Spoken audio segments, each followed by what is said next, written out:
Bom, bem-vindo! Hoje eu vou contar um pouquinho da história de Don't Starve. Mas antes de eu contar a história, deixa eu contextualizar rapidinho o que é Don't Starve.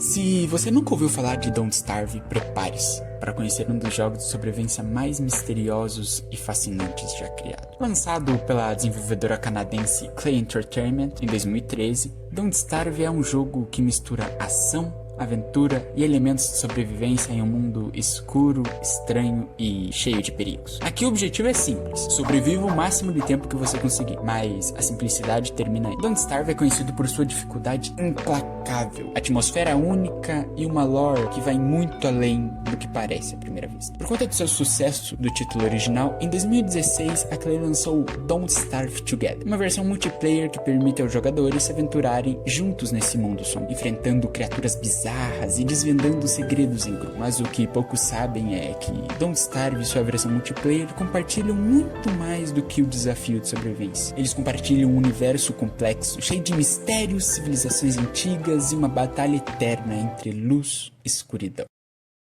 Tá, mas como que Don't Starve realmente funciona? Bom, tudo começa com você escolhendo seu personagem. Cada personagem tem sua fraqueza e habilidades únicas que afetam diretamente o seu jogo. Por exemplo, o Wilson, ele pode deixar crescer uma barba que te protege contra o frio. Você não sente frio por causa da sua barba. Você vai ter uma barba muito foda. Temos também a Willow, ela controla melhor o fogo. Já o Figang, ele fica mais forte quando está bem alimentado, mas tem muito medo do escuro. Bom, depois que você escolhe, o jogo literalmente te joga em um mundo gerado chamado O Constante. Ele não te dá tutoriais, não te dá instruções, é você e te vira. Mas você sabe que o seu objetivo é simples: sobreviver. Mas para isso significa coletar recursos, construir ferramentas, caçar, plantar, preparar comida, enfrentar monstros estranhos, se preocupar com a escuridão e, acima de tudo, tentar não enlouquecer. Isso porque o jogo também tem um sistema de sanidade, né? Quanto mais tempo você fica na escuridão ou vê coisas perturbadoras, mais sua sanidade diminui, mais louco você fica. E quanto mais baixa sua sanidade, criaturas sombrias passam a te atacar, tornando sua sobrevivência quase impossível. E não é só isso. As estações mudam, trazendo o frio, como se tem anteriormente, com a sua barba. Se você tem uma barbazinha, você não morre de frio no inverno.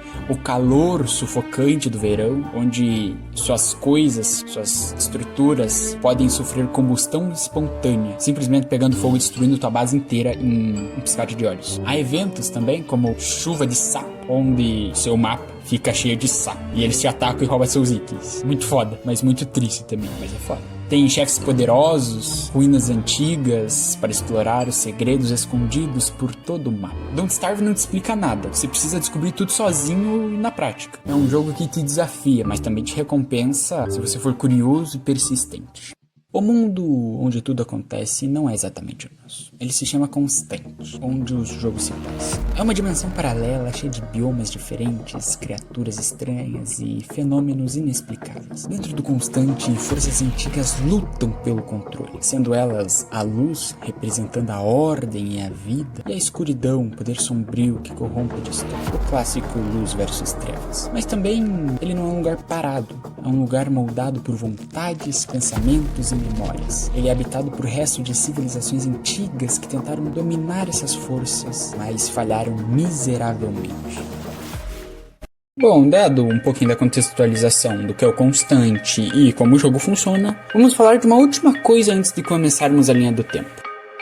Por detrás da arte sombria e da sobrevivência difícil, a Klei sempre escondeu algo a mais. Mensagens secretas fora do jogo, em arquivos, site, imagens, vídeos e muitas outras coisas. O exemplo mais marcante disso aconteceu em 2017, com o chamado Puzzle de Meteus. Ele começou depois de uma atualização que trouxe uma criatura conhecida como Ancient Forever, um chefe esquelético claramente ligado à antiga civilização do Constante. Junto disso, os jogadores descobriram pistas que levavam a um site misterioso, chamado meteus.don'tstarvetogether.com. No site apareciam códigos estranhos e símbolos que ninguém entendia. Algumas pessoas começaram a comparar esses símbolos com runas vistas dentro do jogo, outras tentavam decifrar mensagens escondidas nas imagens. Com o tempo, o enigma foi sendo resolvido aos poucos. Conforme digitavam códigos certos, novas páginas iam se abrindo, revelando mais partes da história antiga e arte conceitual do jogo. Ao final, quem participou do puzzle desbloqueou recompensas dentro do jogo, e a possibilidade de enfrentar o Ancient Forever, que trouxe novas revelações sobre a lore. Mas, mesmo depois do fim oficial do puzzle, muitas perguntas ficaram no ar, como por exemplo, quem ou o que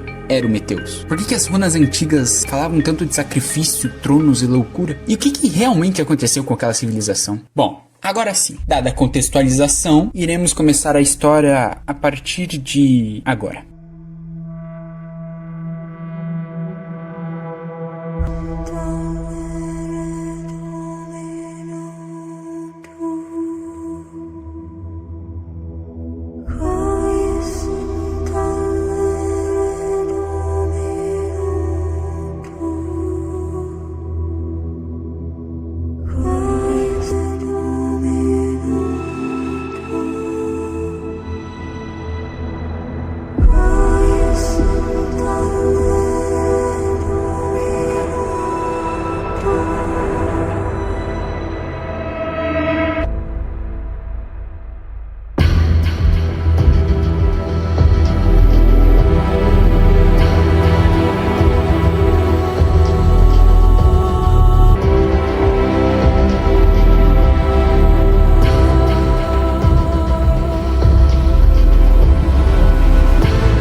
Bom, a história começa milhares de anos atrás, muito antes de qualquer humano ouvir falar do Constant. Existiu ali uma civilização que parecia ter nascido das próprias sombras, os chamados Antigos. Acredita-se que eles tenham surgido de seres reptilianos ou algo próximo disso, como vemos nas imagens das ruínas, que ao longo dos séculos ergueram cidades subterrâneas gigantescas, templos e máquinas feitas com material resistente conhecido como Tulecite. Eu não sei pronunciar o nome, mas creio que seja isso. Essa civilização foi uma das primeiras a explorar e manipular o Nightmare Fuel, uma substância quase viva, extraída de fendas que ligavam o Constante ao plano das sombras. Uma dimensão paralela que existe entre a sanidade e a loucura. No começo eles usavam o combustível como energia, magia, artefatos e até mesmo na própria arquitetura. Com o tempo, criaram objetos poderosos, estátuas que canalizavam energia sombria, portas seladas e, acima de tudo, um livro chamado Codex Umbra. O Codex não era só um livro, era uma âncora capaz de abrir caminhos entre mundos. Eles não sabiam muito bem disso na época. Um elo entre o constante e o exterior,